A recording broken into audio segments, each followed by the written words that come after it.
हम सभी के चाहत होते हैं घर और किचन को संभालने के साथ साथ हम खुद के लिए कुछ टाइम निकल पाएँ। तो आज मैं आपके लिए कुछ ऐसे ही यूज़फुल टिप्स एंड ट्रिक्स लेकर आ चुकी हूँ जिसके मदद से आप खुद के लिए टाइम निकाल पाएंगे, साथ ही साथ घर और किचन के काम को आसान बना लेंगे। Hello everyone and welcome back to my channel. कैसे हो आप सभी लोग? आई होप आप सभी लोग बहुत ही अच्छे होंगे। तो चलिए आज का वीडियो शुरू करते हैं।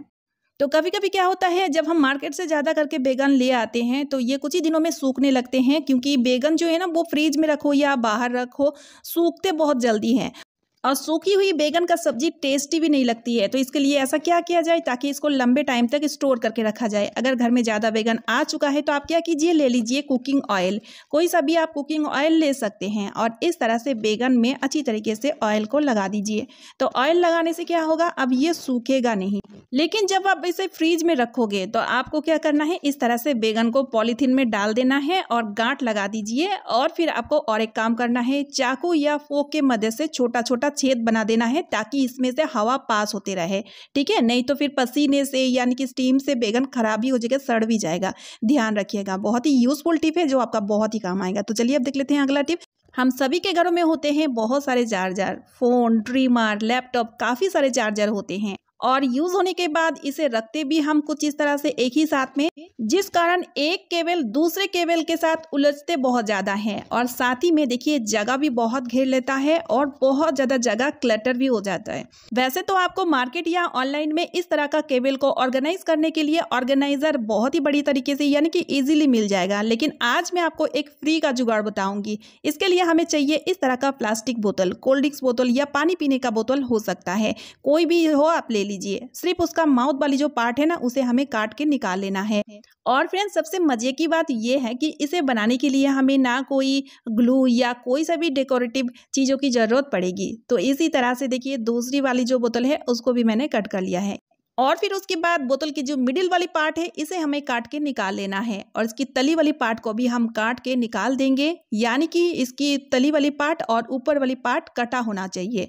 तो इस तरह से कटने के बाद हम क्या करेंगे, इसका बीच में एक इस तरह से कट लगा देंगे। इस तरह से चीर के ना एक कट लगा दीजिए। बस ये तैयार हो चुका है। अब हम क्या करेंगे, ये जो बोतल का ढक्कन है ये 2 ऑर्गेनाइजर हो गया और ये एक ऑर्गेनाइजर, टोटल 3 ऑर्गेनाइजर बनके तैयार हो चुका है। अब चलिए देख लेते हैं इसे रखना कैसे है। तो चार्जर को उठाइए, उसका केबल को कुछ इस तरह से आप फोल्ड कर लीजिए और फिर उसके बाद चार्जर केबल को कुछ इस तरह से फोल्ड कर लीजिए और बोतल की जो कटी हुई माउथ है उसके अंदर कुछ इस तरह से डाल दीजिए।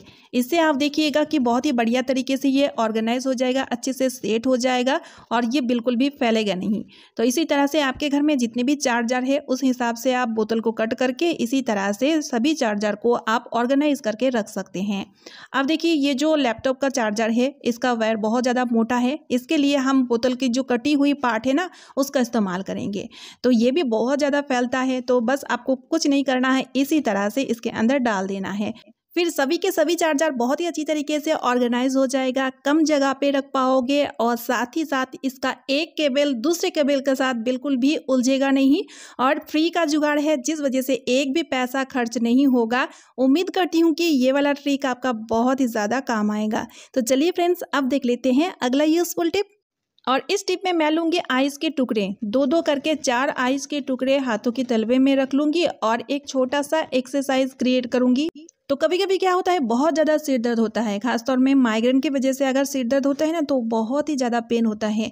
कई बार अचानक से इस तरह से सिर दर्द हो तो एक बार आप इसे अप्लाई करके ज़रूर देखिएगा। इस तरह से आपको मुट्ठी करना है और उसके बाद मुट्ठी को छोड़ देना है और कंटिन्यूअसली इसी तरह से लगभग आधा से 1 मिनट के लिए करना है। फिर आप देखेंगे सिर दर्द से आपको बहुत ही हद तक रिलीफ मिल जाएगा। मेडिसिन लेने की ज़रूरत बिल्कुल भी नहीं होगी। लेकिन यहाँ पर एक चीज़ ध्यान देने वाली है, अगर सर्दी जुकाम के चक्कर में आपका सिर में बहुत ज़्यादा दर्द है तो उस टाइम आप इस ट्रिक को अवॉइड कीजिएगा, क्योंकि आइस के इस्तेमाल से उल्टा रिएक्शन ना हो जाए। तो इस तरह का छोटा छोटा टिप्स को अगर हम फॉलो करेंगे तो काम को आसान बनाने के साथ साथ हम खुद को और अपने परिवार का ध्यान भी बहुत ही अच्छी तरीके से रख पाएंगे। तो चलिए अब देख लेते हैं अगला टिप। तो यहाँ पर मैंने चूड़ियाँ लिया हुआ है। तो क्या होता है, जब हम शादी पार्टी में जाते हैं ना तो उससे पहले हमें मैचिंग का सब चीज़ वेयर करना होता है, क्योंकि अच्छा लगता है और हम लेडीज सजना संवरना बहुत ही ज़्यादा पसंद करते हैं। लेकिन अगर चीज़ें मैचिंग का ना हो तो उस टाइम हमारा मूड बहुत ज़्यादा ऑफ हो जाती है। तो इसी तरह से देखिए कई बार क्या होता है कि साड़ी या ड्रेस जो भी हम वेयर कर रहे हैं उसी के मैचिंग के मतलब उसी के कलर का चूड़ी या बैंगल हमारे पास नहीं है, तो हम क्या करें। तो इसके लिए एक छोटा सा ट्रिक मैं ज़रूर आपके साथ शेयर करना चाहूँगी। उम्मीद करती हूँ कि आपको बहुत पसंद आएगा। अगर ये ट्रिक आपको थोड़ा सा पसंद आए तो वीडियो को ज़्यादा से ज़्यादा शेयर कर दीजिएगा। तो यहाँ पर जैसे कि 3-4 पतली पतली सी चूड़ियाँ लिया हुआ है। आप चाहें तो अगर बैंगल ले रहे हो तो एक ही ले सकते हो। उसके बाद हमें चाहिए रबर बैंड और कुछ इस तरह से रबर बैंड के अंदर हमें चूड़ियों को डाल देना है। रबर बैंड तो हम सभी के पास होता है अलग अलग कलर का, यानी कि हर कलर का रबर बैंड तो हम अपने पास रखते ही हैं। तो आप क्या कीजिए, जिस कलर का साड़ी या ड्रेस जो भी आप वेयर कर रहे हो ना, उस कलर का आप रबर बैंड ले सकते हो। अगर उस कलर का रबर बैंड नहीं है तो आप ब्लैक या मरून या तो फिर वाइट ले सकते हो, क्योंकि ये तीनों कलर किसी भी कलर के साथ कॉन्ट्रास्ट में बहुत ही अच्छे से जाता है। ठीक है, अब मैं आपको वेयर करके दिखाती हूँ कि ये कितना खूबसूरत लगता है। तो इसी तरह से देख सकते हैं कितना बढ़िया लग रहा है। किसी को भी मतलब पता ही नहीं चलेगा कि मैंने रबर बैंड से इस तरह से एक जुगाड़ू बैंगल तैयार करके मैं वेयर की हूँ। उम्मीद है इमरजेंसी के टाइम ये ट्रिक आपका बहुत ही काम आएगा। अगर काम आए तो इसके लिए एक लाइक कर दीजिएगा। तो चलिए अब देख लेते हैं अगला टिप। और इस टिप में मैं आपको क्रिस्पी पकौड़ी बनाने का एक सीक्रेट टिप बताऊंगी। तो जब भी आप पकौड़ी के लिए बैटर बनाएं तो उस बैटर में 1 चम्मच गर्मा गर्म तेल ऐड कर दीजिए और फिर उसके बाद अच्छी तरीके से मिक्स कर दीजिएगा। फिर आप देखेंगे आपका पकौड़ी क्रिस्पी होने में कोई नहीं रोक पाएगा।